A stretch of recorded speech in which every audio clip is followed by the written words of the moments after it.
all that sort of stuff. But I said, well, yeah, well, I took it to be true, and I said, well, that means, Brad, I'm very, very much a freshwater blackfellow.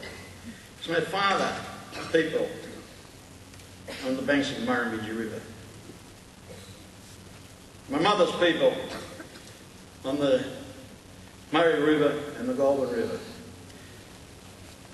And the downside of the saltwater life is that I don't like them thinking of the fins that actually swim in them.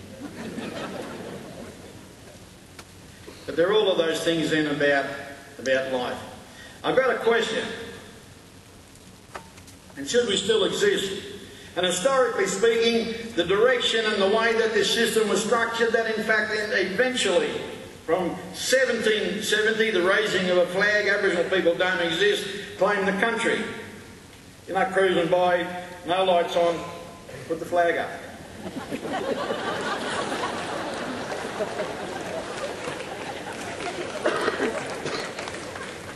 Thank you for that. You're always a little bit funny about lines like that, you know. And this Captain Phillip came to the First Fleet, and they had all of these families and all of those ships, and they even had kids, and they bought, the brand new life, and this is the new frontier stuff, and we're all going there to forge this system. And so move over convicts, because we're starting to set up families and structures here now, and move over black hawks. And that was the sort of direction. There's some things that came, but I always remember, Wentworth, Blackman and Lawson discovered their way over the Blue Mountains, opened up this country for sheep farming, and so Australia was built on the backs of sheep. Bull. It was built on the backs of blacks.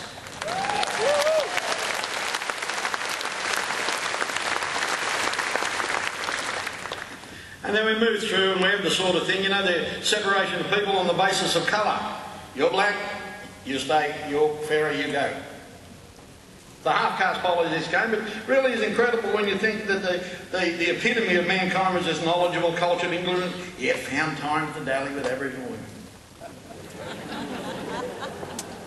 And so the product of those relationships with half-caste kids, and they moved, said, okay, take these kids. We will assimilate them.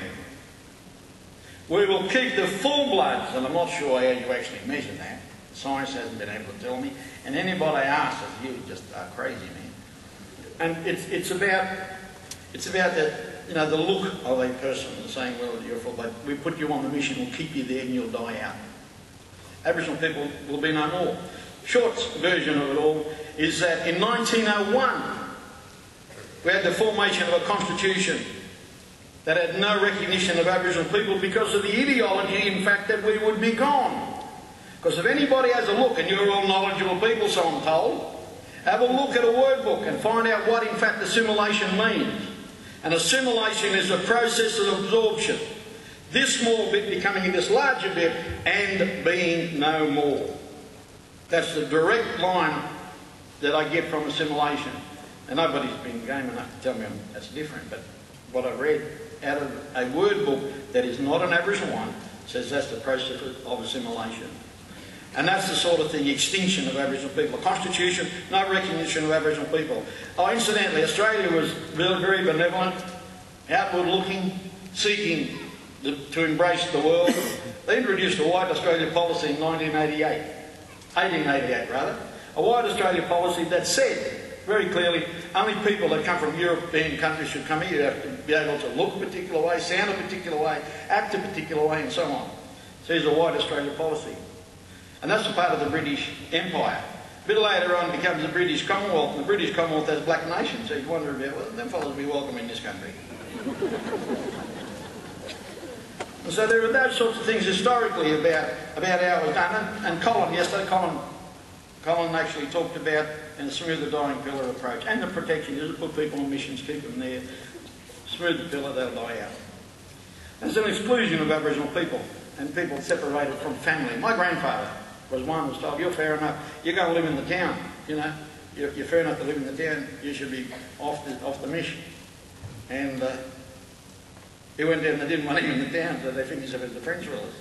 And why is it? Why is it that dotted around the nation are Aboriginal reserves and Aboriginal settlements that are 2 miles from town? You go to places from there over there, this is this 2 mile distance, out of sight, out of mind, an exclusion process. But get this, they were engaged in social inclusion in those days, because what they had were certificates of exemption. You could apply for a certificate from being an Aboriginal person. And this is like Alf Bamblett being of good character and looking good, or whatever. Says that is no longer bound by the Aboriginal laws. But he was forbidden to speak language, but he was forbidden to practice ceremony, forbidden to practice all these things, were not allowed to mix with Aboriginal people, including his family. You could go to a pub and they may or may not serve you. You could go to a shop and they may or may not serve you. You were supposed to reside in a designated residential area. And if you did all those things, then you could be exempt from being an Aboriginal person. And it was an incredible sort of social exclusion, eh? And that's the way it worked. And the systems were inclusion there. And I talk about dispossession and people dispossessed, land dispossessed for their families. It's personal experience. Grandfather, his people, grandmother, great-grandfather, and so on. Dispersal of people. You're off the mission, you're going to live in town, or you're going to go and live down the road there. Or we will take all of these people from the surrounding areas and place them on a reserve, and that's the way they will be dispersed across in separation. And destruction of that culture base, that law, language, ceremony, all of the sorts of things. From my mind, however, we live in this. If you look at the last 200 plus and 10 years or whatever it is, it's about 3.5 minutes on the face of your watch when you consider that for 60 minutes or 60,000 years Aboriginal people have occupied this country. So a length of time that is equivalent to about 3.5 minutes. And I said 3 minutes of sorry time, for there were some good things that actually happened. We kept on producing, we kept on our Aboriginality, we kept on with dance and ceremony and language, and we kept on doing things we weren't supposed to be doing. And there were some good things within the system, because in '67, Aboriginal people had a constitution change and a recognition of Aboriginal people, and we started to be counted in this place. And I think there are a couple of other things that are good in that. You look at the thousands, millions perhaps, people who came out and marched across those bridges, and all of the sorts of things that they, in fact, joined in and said we need to recognise Aboriginal people. And then, of course, the apology. We have yet to see the fruits of that, but nonetheless, I don't believe that anybody, at any time, whatever creed the Prime Minister may be in the future, I don't believe anyone's going to unapologise. And so that's something I think that's been good in the last 3.5 minutes. And there are heaps of other things, because you're here. There has been a growth, there has been a regeneration, there has been a way in which we move forward. And here are some of the things I think that are really important for us to move through. There are those issues about Aboriginal leadership, and you have it, and you saw it yesterday, and it's still here, and you will see it over the next few days. We need to make sure that there is that leadership and that we are instrumental in the formulation of policy, in program planning, the development of the implementation. We need to ensure the service system is what it should be.